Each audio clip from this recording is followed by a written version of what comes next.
لوگوں نے پوچھا، یا رسول اللہ، کون سا اسلام افضل ہے؟ تو نبی صلی اللہ علیہ وسلم نے فرمایا، وہ جس کے ماننے والے مسلمانوں کی زبان اور ہاتھ سے سارے مسلمان سلامتی میں رہیں۔ ایک دن ایک آدمی نے حضرت صلی اللہ علیہ وسلم سے پوچھا کہ کون سا اسلام بہتر ہے؟ فرمایا، یہ کہ تم کھانا کھلاؤ اور جس کو پہچانو اس کو بھی، اور جس کو نہ پہچانو اس کو بھی، الگل سب کو سلام کرو۔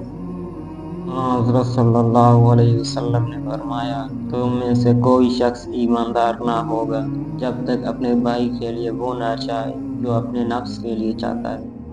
بے شک رسول کریم صلی اللہ علیہ وسلم نے فرمایا، قسم ہے اس ذات کی جس کے ہاتھ میں میری جان ہے، تم میں سے کوئی بھی ایماندار نہ ہوگا جب تک میں اس کے والد اور اولاد سے بھی زیادہ اس کا محبوب نہ بن جاؤں۔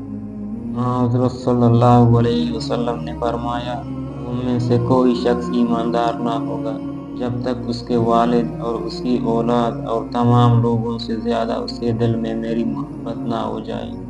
آپ صلی اللہ علیہ وسلم نے فرمایا، 3 خصلتیں ایسی ہیں کہ جس میں یہ پیدا ہو جائیں اس نے ایمان کی مٹاس کو پا لیا۔ اول یہ کہ اللہ اور اس کا رسول اس کے نزدیک سب سے زیادہ محبوب بن جائے۔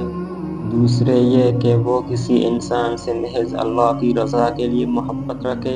تیسرے یہ کہ وہ کفر میں واپس لوٹنے کو ایسا برا جانے جیسا کہ آگ میں ڈالے جانے کو برا جانتا ہے۔ آپ نے فرمایا، انصار سے محبت رکھنا ایمان کی نشانی ہے اور انصار سے کینہ رکھنا نفاق کی نشانی ہے۔ رسول اللہ صلی اللہ علیہ وسلم لوگوں کو کسی کام کا حکم دیتے تو وہ ایسا ہی کام ہوتا جس کے کرنے کی لوگوں میں طاقت ہوتی۔ اس پر صحابہ رضی اللہ عنہم نے عرض کیا کہ یا رسول اللہ، ہم لوگ تو آپ جیسے نہیں ہیں، آپ تو معصوم ہیں اور آپ کی اللہ پاک نے اگلی پچھلی سب لغزشیں معاف فرما دی ہیں، اس لیے ہمیں اپنے سے کچھ زیادہ عبادت کرنے کا حکم فرمائیے۔ یہ سن کر آپ ناراض ہوئے، حتیٰ کہ خفگی آپ کے چہرہ مبارک سے ظاہر ہونے لگی۔